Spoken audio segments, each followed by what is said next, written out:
wonderful class. Well, again, hi, everybody. Yes, we are both Leslie, and we are Team Leslie, the creative department from the BeadSmith. So Leslie's going to be monitoring the chat since I can only look at 2 or 3 places at once. She's going to help me out. And any questions you have, just put into the chat and she'll try to get to you. Yes, Leslie squared. That's right. Thank you, Felicia, for monitoring on behalf of Michaels and the Beadsmith.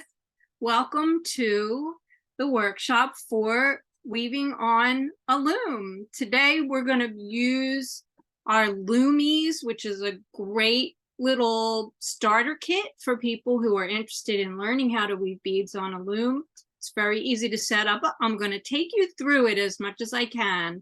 But remember that this is being recorded, as Felicia told you, and that you can go onto the YouTube channel and find everything and then be able to watch it at your leisure and convenience and pause and rewind and all that good stuff.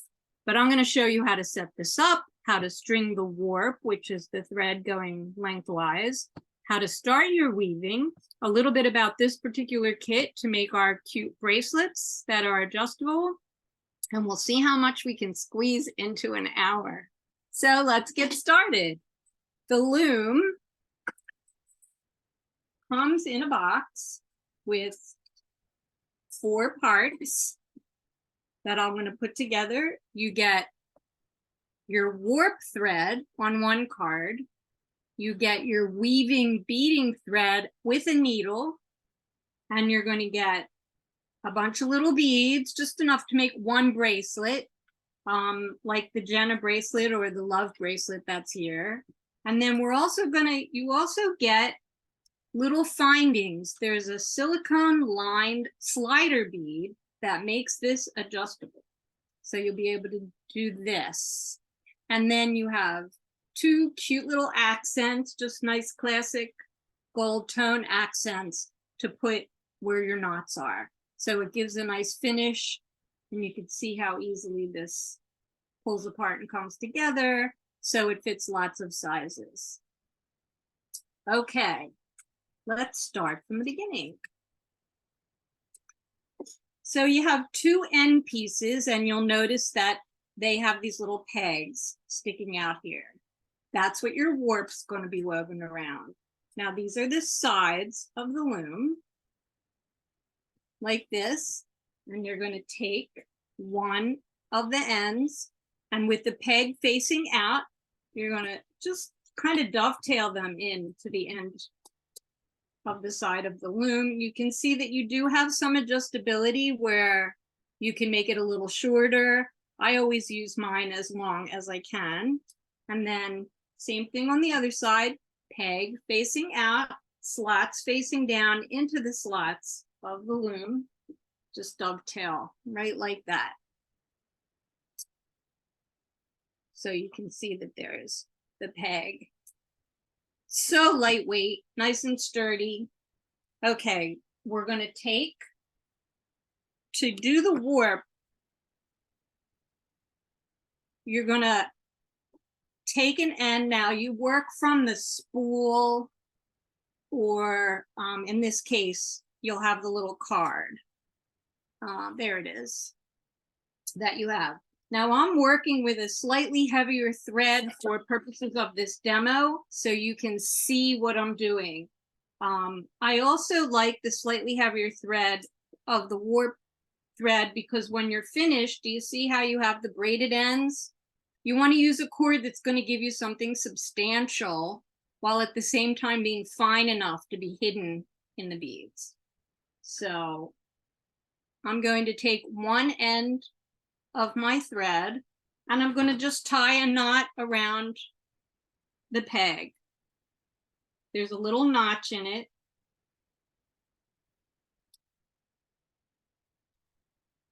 Just knot, half hitch, boom, give a tug, make sure it's not going to slide.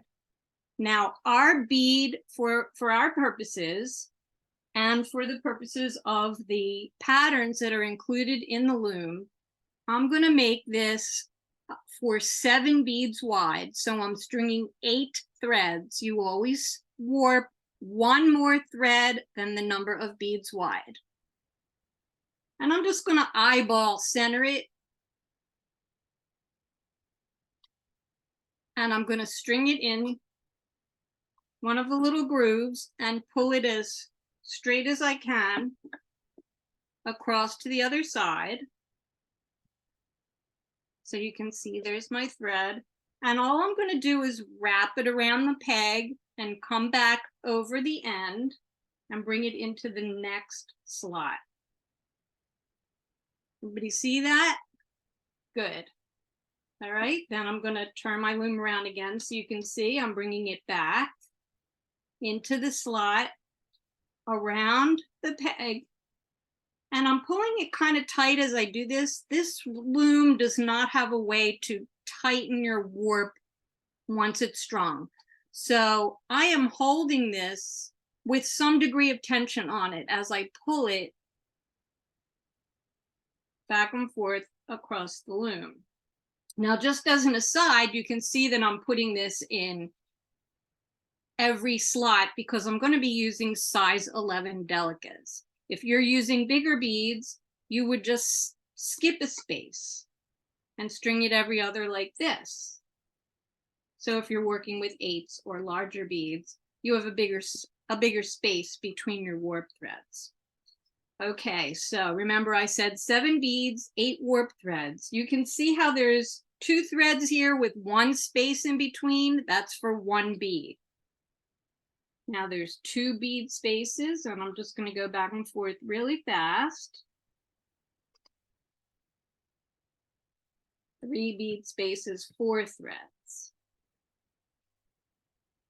4 bead spaces, 5 threads. And again, I'm just looping it right around the peg, just coming around, bringing back, and I'm really pulling on it to keep it nice and snug. The secret to successful bead weaving on a loom is definitely warp tension. So now I have 1, 2, 3, 4, 5, 6, 7 threads. I need 1 more warp. And I'm going to end up back where my initial thread was, where I tied it here. And I'm just going to take a little snip of scissors, and I'm going to tie these 2 threads together.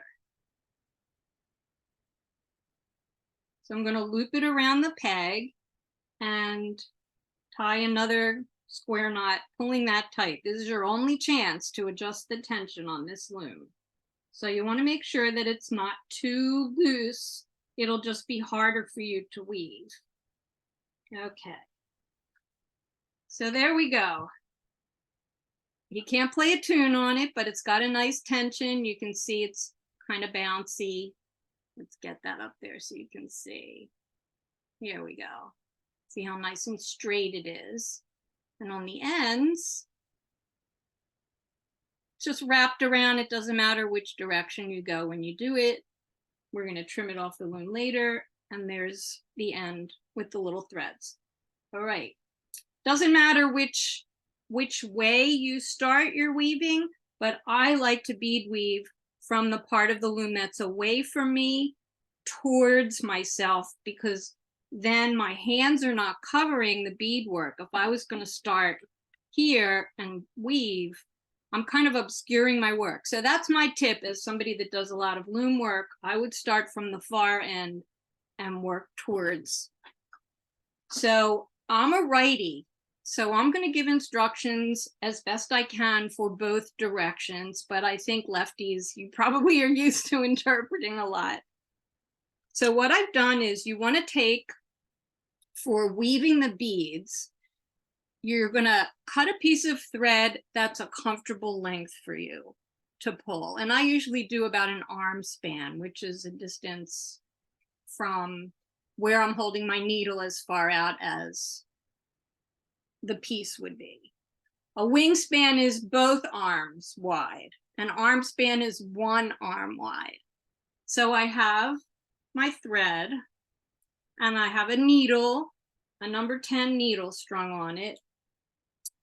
And I'm going to I think I just got disconnected. Yes, you did. Okay. So just let me know when you log back in and I'll make sure to bring your camera back on. Hang on, I apologize. I don't know what happened. I was having some tech issues before. Let's see if I can get back on here. No, it's always something. There you are. Oh no, that's not. No, No, that's sorry. I'm trying to get my iPad up. Back. It's not out of juice, is it? Oh boy, I'm sorry, you guys. I'll get it back in a second. Here's my link. No audio. Got it. All right. I think you have to let me in again, Felicia. I am looking for it as we speak, so give me just a second so I can make sure I get you back in. There we go. Yeah. Everybody good now? Sorry about us. The thread size. Someone's asking about the thread size. The kit doesn't note what the size is. So I can't tell you exactly what the size is. The beading thread that you're weaving with looks like Fireline, maybe 4-pound test. And the warp thread is just a little thicker than that. It has a coil to it.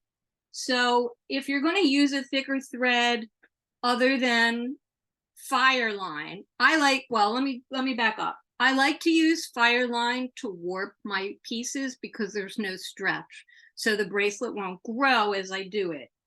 This is like an Eslon Tex 135. It's very fine. It has almost no stretch to it. So that's what I'm using for my demo. I like to use 6-pound Fireline for almost everything I do. And you can use the crystal or white.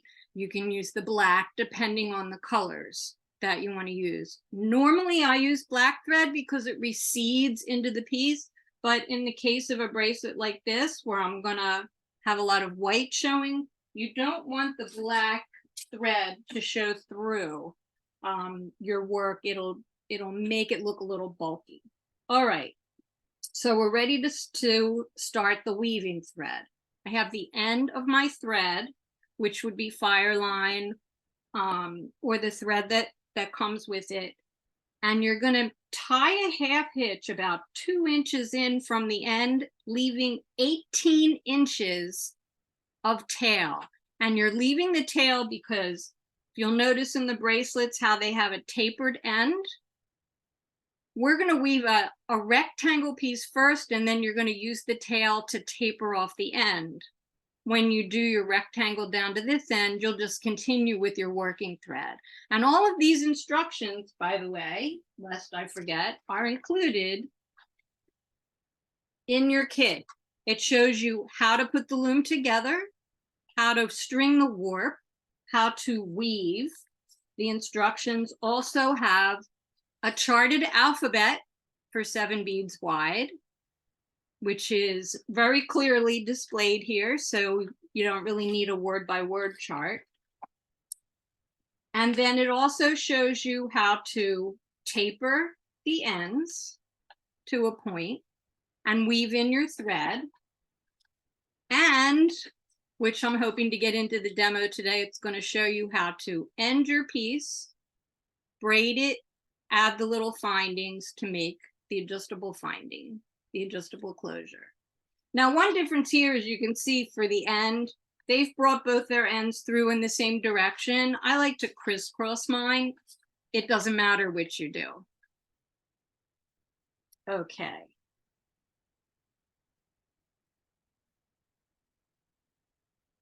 So let's do this. I'm bringing my thread up between, now, this is my non-dominant side. If you're a lefty, you're going to be knotting on your non-dominant side. And you're going to leave that long tail. And you're just going to make that first little half hitch, like when you tie a shoe. Right there. That's it. Now, make sure you have your beads out. I'm going to pour them out on the blue mat, Hopefully you can see everything here. All right, these are size 11 Delicas. That's a really, really popular thing for bead weaving. It makes just beautifully elegant, graceful designs. So I have my needle and my working thread or beading thread. Bring your needle under the warp threads, just like this. It's underneath. And now I'm going to pick up 7 beads. 1, 2, a whole row. 3, 4, 5, 6, 7. Okay. And I'm going to pull them under the warp up to where my knot is. And with the index finger of my non-dominant hand, I'm going to pop up 1 bead in between each of the warp threads. So the first row is usually the trickiest because it's still a little fiddly, but you want to make sure there's only 1 bead in between in those spaces. There we go. Get in there. Okay. Can you see that? So these are under, the thread is under the warp thread, and the beads are in between each of the warp threads. Now pushing up with my index finger of my non-dominant hand, I'm going to push down a little bit with my thumb because that helps me to pop the beads up in between these warp threads. Now I'm going to sew back through the beads, making sure that my needle stays over the warp threads. So I'm going to bring this up close to the camera. And I'm going to take my needle straight back through that row of beads. You can actually see the silver of the needle there in between the beads. And you're going to pull perpendicular straight out of the bead hole. I use my thumb like a little tool so that I don't have to reach my arm all the way over. And there's the first row. It's completely on there. Now's the time, if you've slid too far or too close to the end, you want to leave, like I said, about 2 inches here, because the thread that's going to become the part that you braid is everything that's left here and going down to the peg. So you have this much that you want to save in order to have the most convenient way to finish this. Okay, so I'm coming out again, the side that I started. Same thing, I'm going to go back under the warp, pick up my 7 beads. 1, 2, 3, 4, 5, 6, 7. Now I'm going to pull the beads under the warp up to the side. I'm going to push down with my thumb and up with my index finger to pop those beads in between the warp thread. And sew back through them, again, pushing down with my thumb and up with my index finger, because you don't want to miss sewing through a bead. And you also don't want to sew through, you don't want to pierce your warp thread. One of the other reasons I like working with Fireline is it's very difficult to pierce with a needle. So here's the second row, and I'm going to go back through every bead one by one, like that.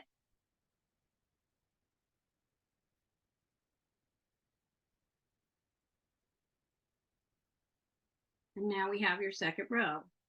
And you do this again and again and again, following the patterns. So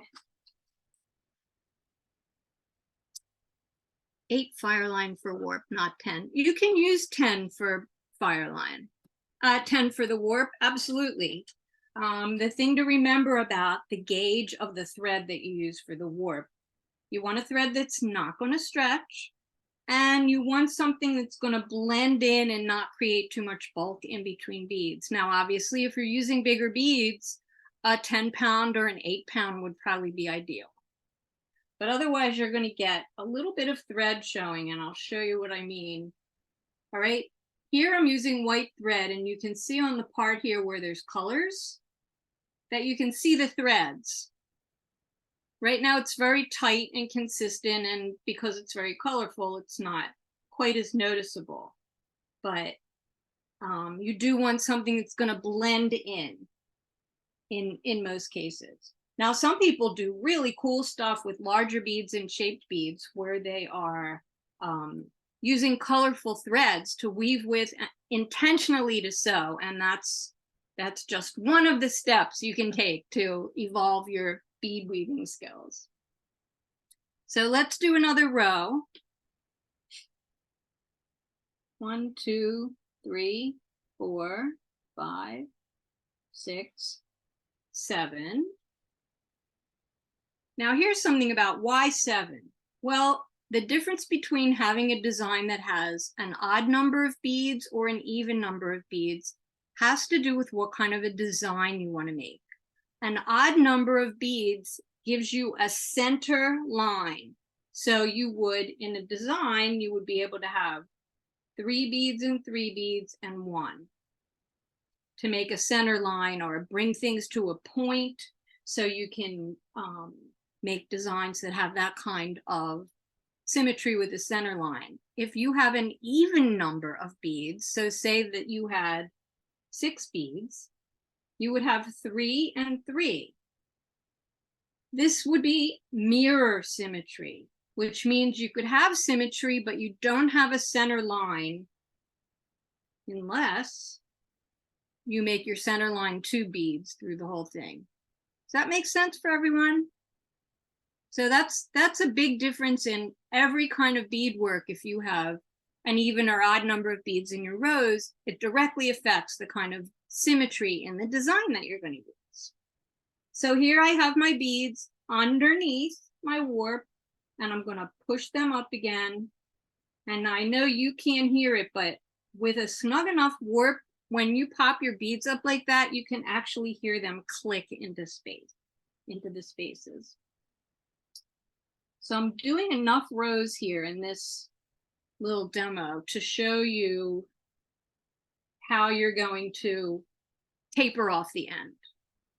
So I'm going to put that down and keep that out of the way. Of course, you would have your bracelet here.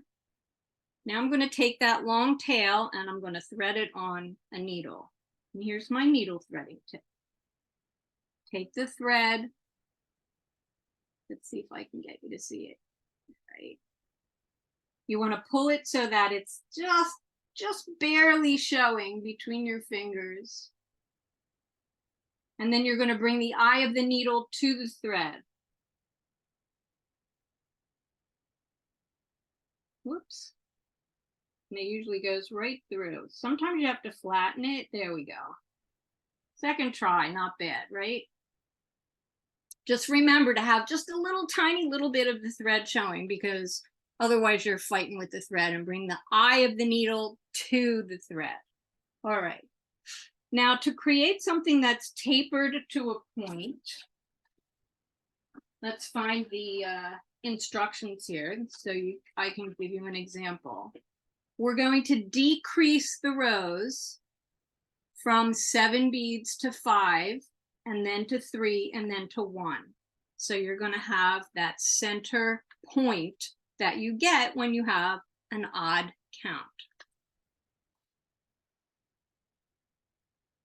So to do this, you're going to take your thread, your needle and thread, loop around the first warp,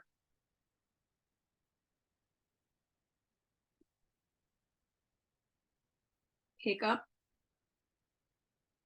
So I'm actually skipping the first space on either side, and I'm bringing my thread underneath. So I'm going to have 5 beads with an open space on each side.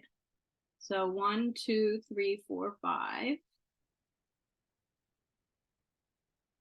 And the same thing, you're going to bring your beads underneath, but remember that they don't go all the way to the end. Your first bead is going to go 1 warp in, and your last bead is 1 warp in. Can you see that? So you can see how it's starting to taper.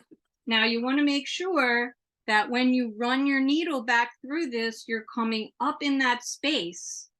You're not bringing it from outside. You're going to come up in between this space to come back through your beads over the warp thread.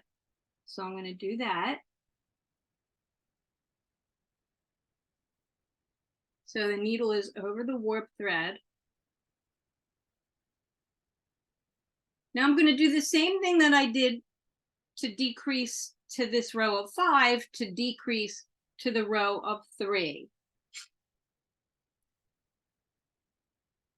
And I'm going to bring my needle around that warp thread and underneath. And I'm going to pick up 3 beads.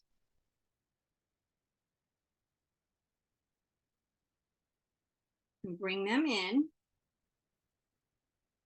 And skip another warp space. There you go.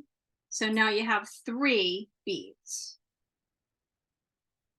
Bring your needle up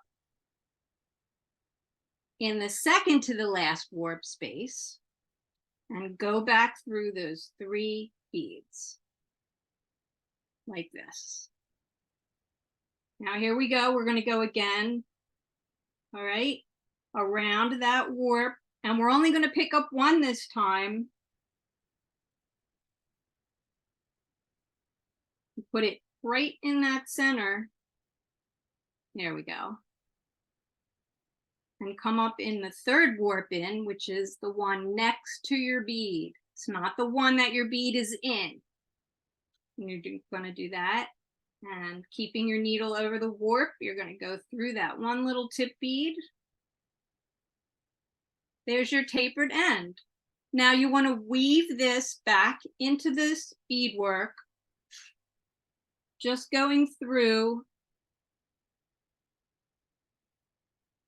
the rows following the thread direction. So since my thread is coming out on my non-dominant side, I'm going to go back in. I'm going to turn it around because it's hard for me to do that with my left hand. But I'm going to show you how. And you want to be careful not to split your threads when you're doing this. I'm just going to do this through one bead because it's a really skinny little row with just this 3. Then I'm going to go straight down to the next row. I didn't go all the way through my 3 beads. Okay, let's do that.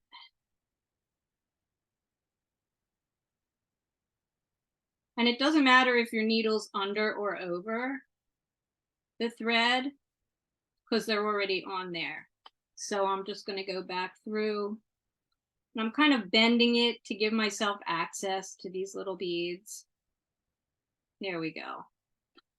And if you notice, I'm not coming out all the way to the end bead. I'm staying in the middle of the row. And really, this is about all you need to do. And there's tucked in. Okay. When Just you get wanted to say we're Yes. at the 3:30 mark. Thank you. Mhm. Okay. So what I want to show you now, so I'm hoping that this is enough to give you an idea of just repeating the weaving. You would follow the chart as to, instead of 7 solid color beads, when you start to make a shape, you're going to notice, and with only 7 beads, it's really very easy to wrap your brain around, to follow the patterns in the charts. And you're going to come all the way down, and at the other end, you're going to make the other tapered, the other tapered end in reverse from what I just showed you. You're just at the other end. You're going to start from the wide end, and then you're going to do 5 beads across, 3 beads across, 1 bead across the center, weave your bead in, weave your thread in. Then you're going to cut this from the loom, and it's the scariest part of loom weaving, and you're going to want to cut it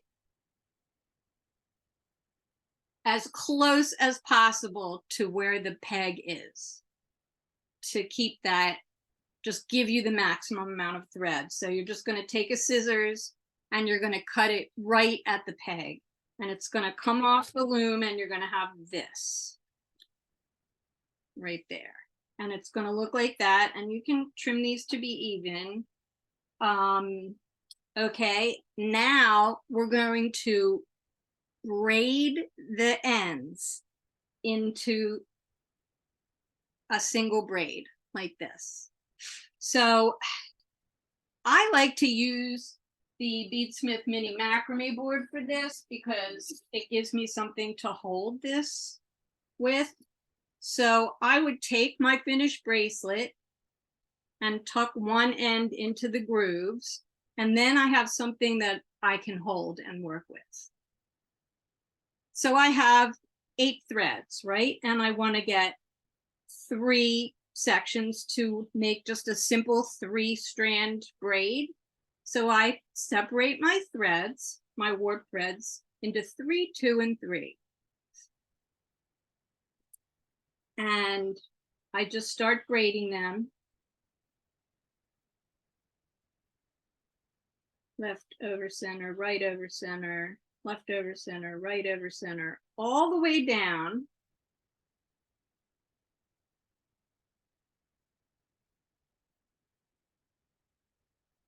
until you have a braid like this. Now I'm going to put 2 of my bindings on. I'm going to put the slider on, and I'm going to put one of the end little gold things. That's the technical term, little gold beads. These are like cute little fire polish beads.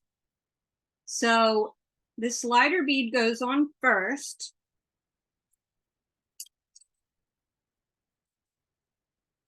So I have a big-eyed needle here. These are needles that where the shaft of the needle is one big eye. And you just gently separate it and add your threads. It's a great way to, it's a great needle for something that is going to be too fiddly to get through the eye of a regular needle. And I'm going to take the little slider bead, which has silicone in it, and I'm going to pull it all the way up. And then I'm going to string one of my end fire polish beads on there. And my hands are a little slippery, so I'm using one of my micro tools to pull the needle through.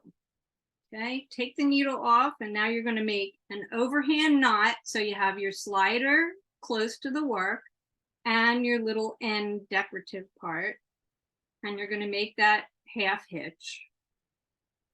Bring all the threads through and try to get it as down as far as you can on your braid, like this. Now you would do this to the other end. I can finish the braid.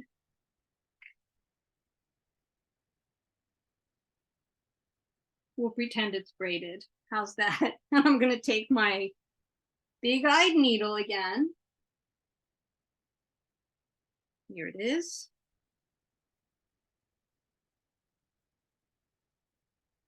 And pull all the threads through. And of course, this will all be nice and braided.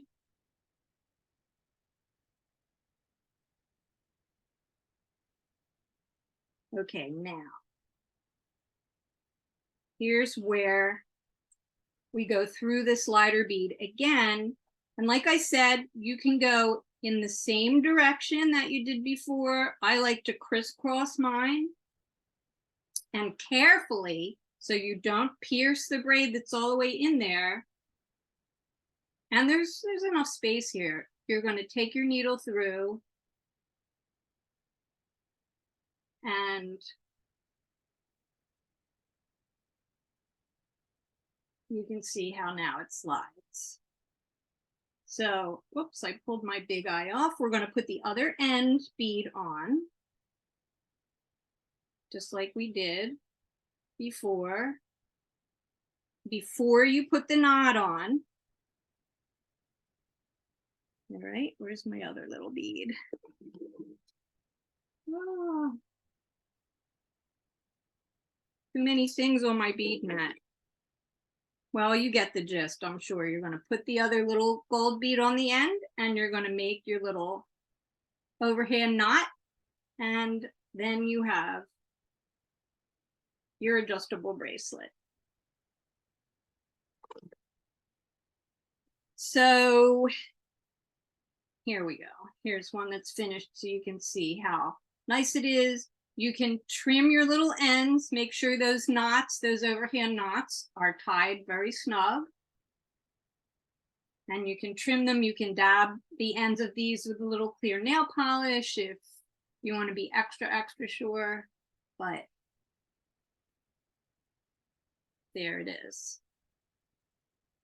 And I have to tell you, you know, loom weaving is a really old traditional craft in a lot of cultures. And it goes back a very long time. Some people think ancient Egypt, China. So you're participating in a world cultural traditional craft when you do loom weaving. Were there questions? Do I knot near the beads? Are you talking about near where the beadwork is? No, I did not knot there. I just started to bead right next to, I just started to braid with the threads just running right like that. Did that answer your question? Do I knot near the beads at the braid? No, I just start braiding right from the tip of the tapered part and pull the threads in. And then down on these, I want to make, once I have my slider and my end beads on, I want to knot as close as I can. Is there a specific name for the slider beads? It's a slider bead. It's a silicone lined slider bead. There's someone who says, I'm a little lost on how you do the first row. The first row of braid, yeah, of beading? or looming. Yeah, Okay. how do you thread your needle properly after you tie the knot? I'm not sure I understand, but let me get this one out here that has nothing on it. And let's see if I can't take you through that first step again. All right, so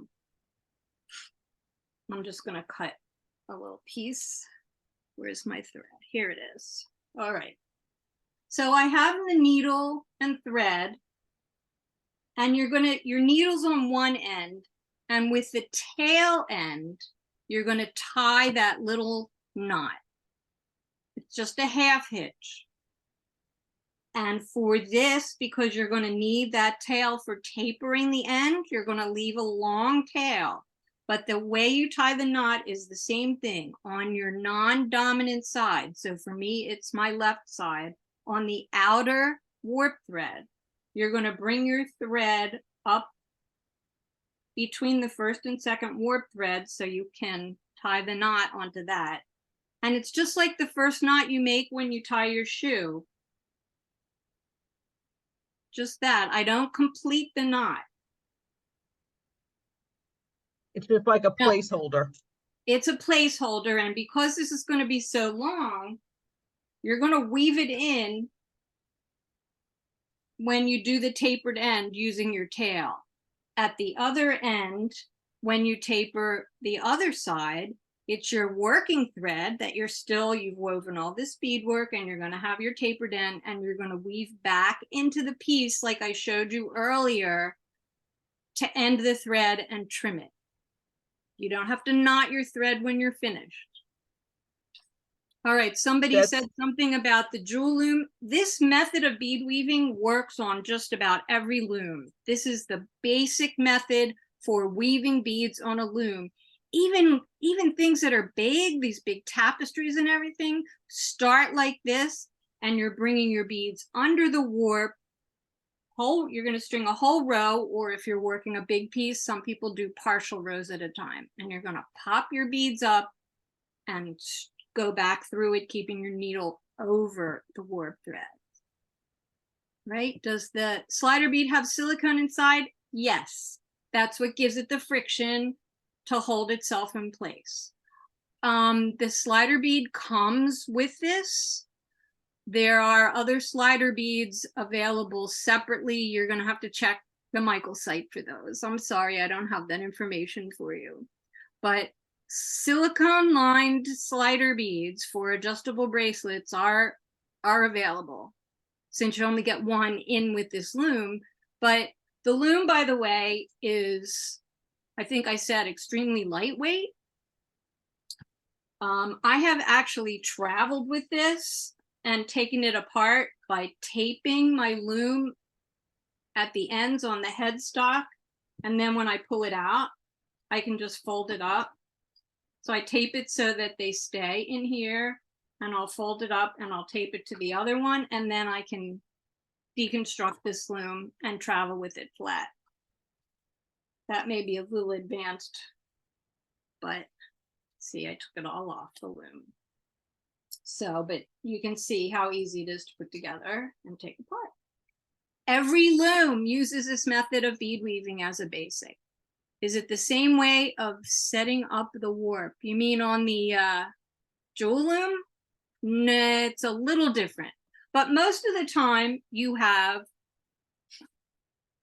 for weaving on a loom, you're always going to have a length between a head and a foot, and some kind of a comb or a coil, a warp coil, where your threads are going to be held in place, some kind of a hook or peg or dowel rod around which to wrap your threads in order to come back and forth to string your loop, your warp thread. So the answer to the question is yes, it's pretty much similar for almost every loom. And I have used everything from Mirix to Rix to the jewel loom. And they're similar. If you're creating something longer and wider like a belt than the loom, how do you do this? You need a different kind of a loom. I suggest you look for the Ojibwa loom. BeadSmith makes it. I would have to confirm whether Michael sells it. There are looms that you can actually roll your beadwork. You're gonna have a lot more warp thread around a like a barrel shape at the end. But the Ojibwa loom, we used to call them guitar strap looms. So they're very, very long. I know people do make belts, headbands, some powwow regalia stuff. So there's a different loom for different purposes. This loom is meant to really get you familiar with the beading method. How would you attach leather for the strap, then braid the ends? That's a question for another workshop, but basically you would have the end of your beadwork in, all right, there's a different way to finish off the end, and then the leather folds over the end. You would leave extra space there. There's a different way to finish these threads instead of braiding it. Because what you do with the warp threads is a big question. And there's lots and lots of ways to do that. So can you make anything else on the loom? You mean other than a bracelet? You can make necklaces, you can make earrings, you can make votive wraps to go around a little glass votive. Do I offer such a class? Ask Michaels, I'd be happy to. I really like weaving on looms. And this one is the latest new product from the BeadSmith, so I'm really delighted to bring that to you today. But there are lots of other things that you can do, including working with two-hole beads, leaving spaces, working with different sizes of beads within the same piece. There's ways to vary the way you're stringing the warp. I would love to teach more loom classes. I will talk to the powers that be at the BeadSmith and see what we can do. We have some very cool looms. And what is the waft? I think you're talking about the weft, W-E-F-T. And basically that's what people refer to, what I call the working thread. So this is the warp This is the weft. And when you're weaving fiber, which goes in and out, now you can see the difference between weaving fiber and weaving beads. That's also called the weft. I refer to it as the working thread because people immediately just know what I'm talking about. The leather does make a bracelet look very nice and finished. There's lots of ways to do this. There's some really cool findings where they just slide over the last rows of your beads. And then there's just a little hook so you can attach a clasp. So you can bring some metal into it if you want that way to bring the end tubes with the little loop for your clasp. All of these can be accommodated in other classes for sure. Does warp string come in different sizes? Oh yes, the sky's the limit. But remember that you don't want a thread that's going to stretch, because your bracelet or your piece is then going to have too much give to it. And I personally like cords and fibers that don't have a lot of stretch, like Fireline, Eslon, thinner gauges mostly, but thicker gauges if you want something that's a lot more boho or bohemian looking with larger beads, sure. Two-hole bead, someone's saying, you want to know what that is? Like a super duo that has 2 holes in it. There's so many shaped beads now. Super duos, honeycombs, Tila beads from MIYUKI, the little flat square ones have 2 holes in it. And there's kind of a different way that it's basically the same, but because it's a single bead with 2 holes, there's just a little mind trick that I can teach you for doing a piece with 2-hole beads. Don't know how to loom with 2-hole beads. Yes, you can loom with 2-hole beads. That is, like I said, that is something for another class. I would love to do that because it's a really cool look. And of course, I don't have anything that I can lay my hands on right in front of me that has 2-hole beads, but I've woven with just about every 2-hole bead. Teal is especially, I really like. Would hemp cord fit in the grooves? Depends on the hemp. It depends. You'd have to try it. Different looms have different ways of having the grooves at the end. Some looms have a coil, like literally like a spring. Some have deeper grooves, but most of the bead looms that we're familiar with in our industry and bead stitching industry start out being spaced for size 11 beads. So you would just skip a space in between if you have larger beads and the warp threads pull in to fit. You can see like that this is a little wider than the piece itself because it's pulled in as you bead it, but that's as narrow as it comes. And it helps to control the spacing so you have access to it. How do you add more weft thread when you run out? That's a really good question, and I bet I have time to answer it. Remember I showed you how you weave in the ends just by weaving back into the piece? Ending and adding thread is exactly that. You're going to leave if you're starting to run short, you're going to leave your tail, and you're going to start a new thread by starting a little bit up. Let's see if I can do this. Here we go. My little needle and thread still on here.